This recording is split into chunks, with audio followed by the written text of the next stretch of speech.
Aloha! Yes, it's Eric And Julie. with 365. And today we have a real topic for you for only those people that are moving to Hawaii. If you're not moving to Hawaii, you can skip the video and enjoy your vacation. But if you're thinking about moving to Hawaii and want to find out all the aspects of it, this would be the video for you. Okay, so today we're going to be talking about, this is the title of it, right? The negative reactions that you may get from the people you leave behind when you move to Hawaii. Right. And we personally did get, we were not expecting this. We thought when we moved to Hawaii, everybody would be happy. They'd say, oh my God, this is great. You're going to Hawaii. You're living the dream. Living the dream. We support you. And they supported us, but at the same time, they gave us a lot of heat, I would say, is what it was. And so we wanted to present this with you just so you might know this in case you have the same problem that we did. Right. And this question came up through the Kona Newbies group, and it was brought up, and we had dozens of responses to it from people answering all the weird things from kids and everything else. So we'll go through this with you in the video, and hopefully we'll help you handle these reactions from your friends and family. You're moving to Hawaii? Are you kidding? It is so expensive there. You will never last very long. Don't sell your house here until you know for sure, because it's so expensive. Milk's like $10 a gallon there. You're never gonna be able to make it. Don't do it. How can you move to Hawaii? It's so expensive.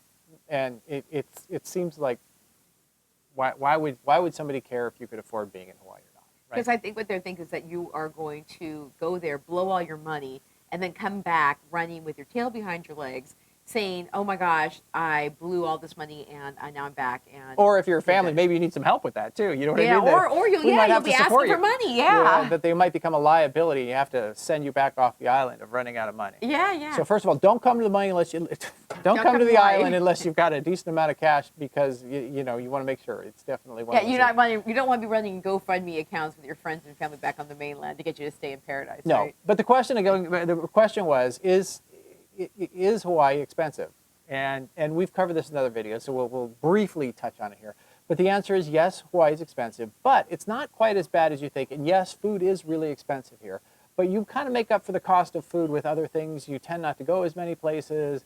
You have a whole list of them. So these are some of the comments that people were saying, that you are not spending a lot of money on coats and jackets and different kinds of clothing because of the temperate climate. You are not having to spend money on snow tires and chains and heating bills. Yeah, I think the heating bills in general, especially today when it's like minus something or other in most of the United States. Yeah, it's like we don't have icicles coming through the broken pipes. Yeah. So also, speaking of broken pipes, there's a little less issues because we don't have hail crushing your car. We don't have all these things. So there's a variety of things that actually make the expensive part not as expensive when you think about it all together. Property taxes are lower in Hawaii than they are in many parts of the country as well. So when those people come to you and start giving that argument, oh my gosh, how can you move to so now you got a little bit of... Yeah, pick the 5 reasons why Hawaii is not as expensive as, let's say, Texas or New Jersey or Seattle, right? Okay. There you go. What? You're moving to Hawaii? Whose house am I going to come back for laundry? You guys are so selfish. So the one that seems to hit the most people, especially with my age group, in their mid-50s, is the 2 double whammy. If you're young enough to have children that are just entering college, and if you're old enough to have children that are just having children, the 2 reasons for leaving your kids behind when they're about to either start college or start a family is the usual same response from your wonderful children of, how is it that you are leaving me alone on the mainland and you're heading out 2,500 miles into the middle of the Pacific Ocean? I need you. Yes, you can imagine as a child that has recently left the nest, it's nice to know that the nest actually has someplace to come home to. And when you have to travel 2,500 miles away to find a new nest that you were not expecting, it's too far to travel to get your laundry done. Yes, there is none of that. And they feel lonely. I mean, I get it. We totally understand that. Yeah. But at the same time, do you stop your life? And your kids already have a life, so it's kind of like you keep going for that to make it happen. So that's where our coaching program comes in. It's now everything you've done for them, you've done it. Now do something for yourself. That's right. So that takes care of the kids. You know what I mean? Yeah. So Okay, but we also talked about the fact that if you have grandchildren, or even children, that technology is a beautiful day. yes, Zoom is the new frontier, isn't it? It enables you to speak much more closer. We've done it with several family members to kind of bring in, and it really does make you feel like they're there. So it does make it feel like a little bit closer. Right, and when also we know that there's a variety of grandparents on this island that fly back to the mainland. In fact, our across the street neighbor, she goes for 2 weeks at a stretch every few months to be with her new grandbaby. So that's another thing too, that just because you're here doesn't mean you're never going to see your friends and family back on the mainland. right, and this goes back to our earlier segment about expenses. You might want to expense flying off the island on a regular basis. Right, or flying your grandchildren in, and that's another thing too. That Eric and I, we do referral real estate. We've been talking to a lot of people who are in their 60s who are purchasing homes that have a couple extra bedrooms. Yeah. Because they invite their family to come and see them, right? Yes. But, the downfall of that, of course, is that it's hard for a younger family to come and spend, more than a week at a time. So it is. So pros and cons of that. But just be aware that might be one of the issues that does happen. The old guilting factor if you're leaving me. Yes. So the other one that's on that same one is if you are having grandchildren. I mean, so we talk more about the kids themselves. Now, all of a sudden, the kids were expecting you to take care of their children, you know what I mean, to be the backup babysitters, to be the emergency, I got sick person. And I remember as a parent, it's difficult. Having kids is hard. Yeah, so it'd be nice to kind of lean on your parents to do that. But if you're not around to lean on, it definitely makes it a little bit harder. So they're going to give you a little bit of grief for that too. Right. No, maybe not. Though maybe you got really nice kids, or maybe you don't. You know what I mean? It is what it is. Yeah, but that's and also just like real quick, there's a lot of people sometimes who won't come to Big Island or Hawaii because they're worried about leaving their families behind. But like you said, Wait. But Okay. if that's them, then that's what this video is. So you get a chance to look at all of the options. And if you say, oh my gosh, I can't leave my grandchild, that's just way out of my. And we know people like that. They can't leave her full time because they can't leave their. Then there you go. Then maybe moving to Hawaii full time is not for you. Right. And if you can really say, it's my time now, it's my life, I'm leaving, get on the plane. Yeah. Okay. And so and just one more segment of this is what happens when you take your younger children here. We took our kids and they were the second time they were what 10 and 6 8 okay 8 and 5. In 2010. Yeah. Okay. So, but they had their friends. They had everything kind of set up, and so even that had a little bit of transplant anxiety going on with it. Right. And The neighbor kids were like, "What? You're leaving?" Yeah. Well, the neighbor kids and even our kids were like, "What? We're leaving?" You know what I Yeah. mean? So that takes a little bit of getting used to. Also, something to think about. Yeah. Okay. You're moving to Hawaii. What about me and your father? After spending all these years raising you, who's going to take care of us in our old age? Who's going to take us to the old folks' home? You're going to be in Hawaii, presumably running around on the beach. One of the other items, of course, is as your parents get older, then who's going to take care of them? You, as now not only have to take care of your grandkids, but you also, at a certain point, you might have to take care of your parents too. Right. So your aging parents might give you the old, "What the heck? Yeah. You're moving to Hawaii? What about me?" Who's going to take care of us? And, again, this came from the newbies group.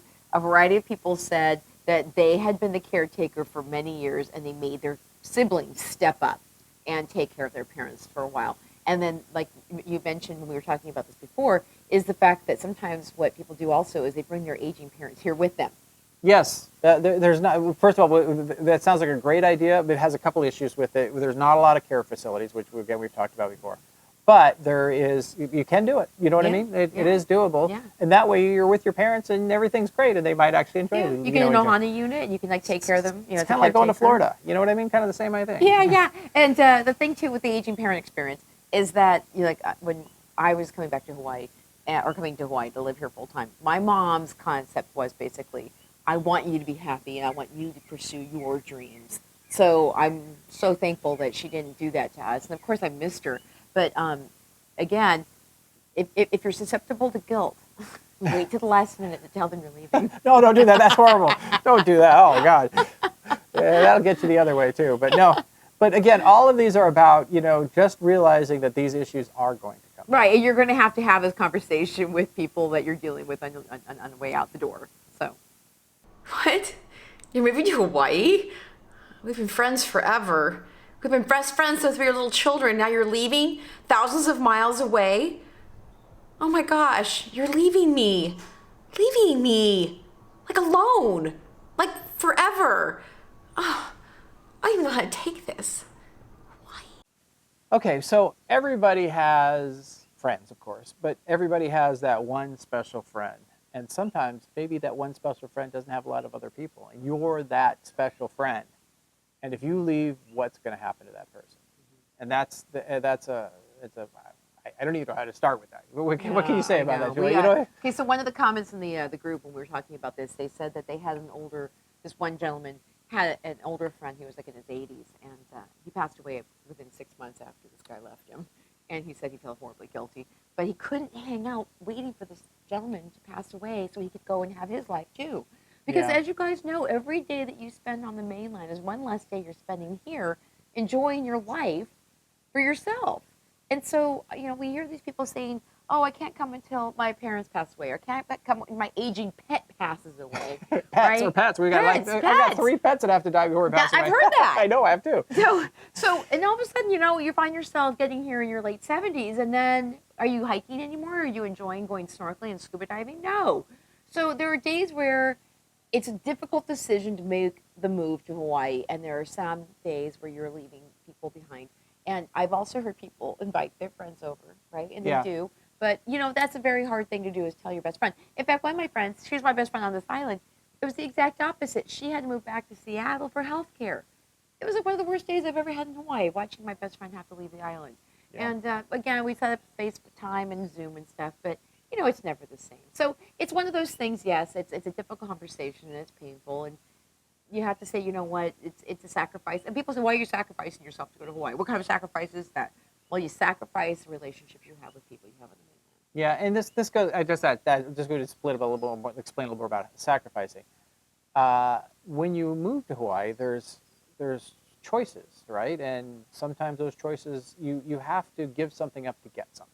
And no place is perfect, and that's why everybody has this very romantic notion that we're going to sit around on the beach all day and drink Mai Tais, which we do occasionally, but not. There's the real life too, and we've made real choices, and sometimes it's hard, and you got to do things that that are difficult to do. And this is one of those.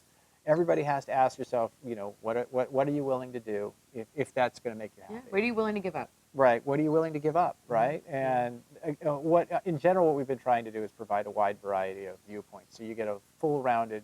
Because we're not encouraging, we want the right people to come here is what we do. Right, and and I'll tell you too, guys, because that's their side of this, is that if you come and you become really lonely because you've left all these people, or if they keep berating you while you're here, it does make you start realizing what you've left behind, right? Yeah. So one of the reasons that we created the Kona Newbies group as well is to help you create new friendships.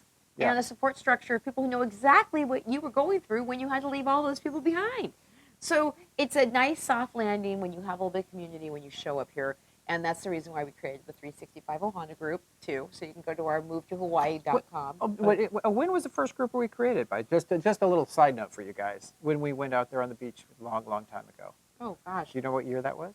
We created our first newbies barbecue probably, 8 years ago. Yeah, it was like 8 years ago. Yeah. And it created opportunities for families to meet one another and retirees to create opportunities to go for hiking and and you guys, I'm telling you, one of the reasons that we were even doing this whole thing is because when we moved here, we left all those people and then we had nothing to come in here. We had no caregiver for our small children. We did leave grandparents saying, what the heck? And we just didn't have a really good place to be able to jump into and have a community. And that's what we're providing, basically, is that we provide through the Kona Newbies group and through the work that we're doing with the 365 Ohana group. It's basically a ready-made community for you, that you get a chance to make friends and talk to people before you even show up. At least the people that have done similar things that you have. And again, for what it is. Yeah. Well, and one of the things that people love to do is when they get around, the table with a bunch of people who just moved here, these kinds of things show up. Yep. So what was the worst thing about moving from the mainland that you encountered? The negative Nellies from my friends and family. And then you have somebody to connect with because everyone's got a story when you come move to Hawaii, right? So that's one thing. It's the one thing that binds everybody. You have to get rid of your stuff, and you have to have these difficult conversations when you move. Yeah, and you're going to give up things to move here. Period. I That's mean, just the way it goes. Not only stuff, but you are Relationships. yeah, you have to let your life go to live a new life. Yeah. Okay, and Yeah. and sometimes you're taking a chance that new life is going to be good. Yeah. But But you know what, though, on that side, too? When Eric and I first moved here, we only lived here for 1 year. And it was the adventure of a lifetime. and we knew we were going home at the end of Yeah. the year. And you know what? There are people who only stay here for 2 years, but you know what? They had the adventure and they can say they lived in Hawaii. So maybe it's not forever. Maybe you tell your friends, I'm going to go and see how it feels. Because you know what? There's people who, after 2 or 3 years, say, that was fun. I got to go back. So there's no shame. So just know that sometimes it's not always forever either. Right? Yeah, well, for us, it was really. I mean, it made it easy. You're like, we can do anything for a year. You know what I mean? Yeah. We can and then suffer. we'd come for the summers, and then we came for 8 years, and we moved back to the mainland, and then we came back. So life's long. You know. So real quick before the last one is that if anyone tells you that you're being irresponsible, and that how dare you want to go and sit on a beach all day and drink Mai Tais, I have one word for them. You do, huh? Okay, what is that? Curious to see. Goodbye. Aloha. And we do not promote drinking in this video whatsoever, just to let you know. For all those non-alcoholics, a virgin Mai Tai is also fine. Yeah, a nice tea on a nice hot day. It's just an sitting amazing around thing. and relaxing. That's what we're talking about. Because when you're sitting and looking out over a blue ocean and everyone else is freezing on the mainland, it's a good day too. Yeah. So there you go. Okay, so wrapping it up, and hopefully that gives you guys some help on making the move. And if you want more information about our 365 Ohana group, please go to Moving to Hawaii 365. Move to Hawaii 365, and we'll have the link in the description below. And hit that join Ohana group, and we'll get you involved in the variety of different groups that will help you make it so that you have a transition over here that's a lot easier. And that will say aloha.